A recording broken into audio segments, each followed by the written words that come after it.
With us now, the Republican congressman from Kentucky, James Comer, chairman of the House Oversight Committee. Good to see you, Mr. Chairman. Thank you. Yeah. Are you scared of having Elon Musk before the committee? Absolutely not. You know, Elon Musk is being very transparent.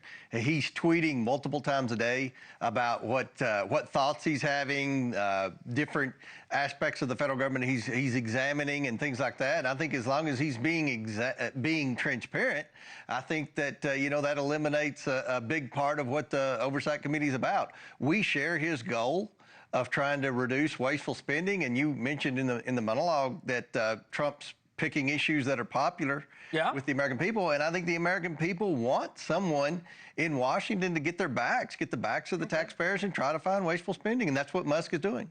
Fair enough. I think we could reasonably agree that if a victorious Kamala Harris had appointed Alex Soros to do basically what Elon Musk is doing, but for Democratic principles, Republicans would be screaming bloody murder, and you'd want him questioned, wouldn't you? Well, the difference in Soros and Musk is Soros, I've never seen anything out of him other than checks that have been written to outside groups and things like that. We believe as Republicans, Soros is a big behind-the-scenes guy, but there's no transparency with Soros. With Musk, there's complete transparency, maybe too much transparency with his thoughts and things like that he's tweeting. Wouldn't answering questions under oath clear a lot of things up for Americans who are upset? You think about recent polling, right? Okay, Economist YouGov polling among GOP voters, people who wanted Musk to have a lot of influence, 47% of Republicans back in November of 2024. Now that's down to 26%. If everything he's doing is so popular, why are the numbers going down? Well, I think that Musk is extremely popular with the people I talk to, and I think the American people are fed up with a Congress that doesn't seem to care about where their tax dollars are being spent. They've already uncovered lots of wasteful spending. I think that's a big fear of the Democrats, that they're afraid there are going to be more pots of money that going from places like Ukraine and other foreign countries that weren't going where they were intended.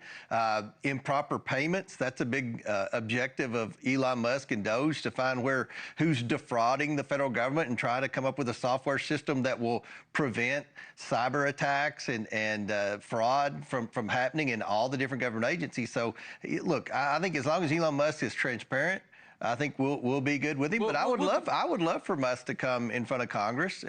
But look, he's been there 2 weeks.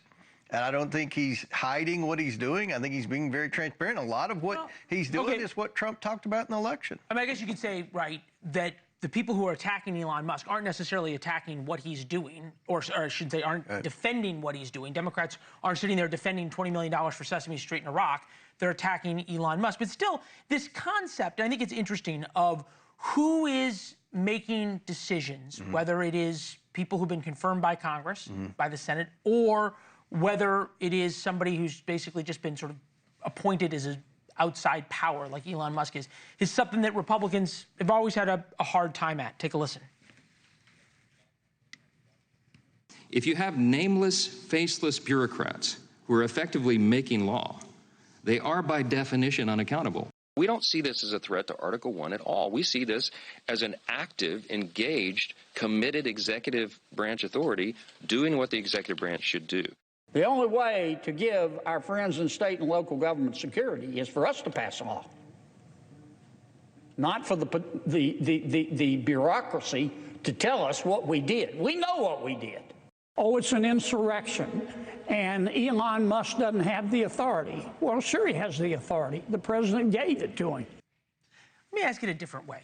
A lot of what Elon Musk is doing is what Republicans in Congress have promised to do for 20 years. Cut out wasteful spending, get rid of this sort of the big blob of foreign policy here in Washington. Why wouldn't it be better for you guys to do it? Everything Elon Musk has said, someone on my committee on the Republican side has said over the past 2 years, but it never got picked up. Elon Musk has a huge platform. He has a huge following. He's talking about things that we've done. Some of the stuff he's proposing are bills we passed in the last Congress, but it didn't get any press. Everything he does is getting press. And when you use an example of a faceless bureaucrat, he's being transparent. This isn't a behind-the-scenes guy. I mean, he is as out front as you can be. Thanks for watching. Go to joinnn.com to find NewsNation on your television provider. And don't forget to click the red subscribe button below to get more of NewsNation's fact-driven, unbiased coverage.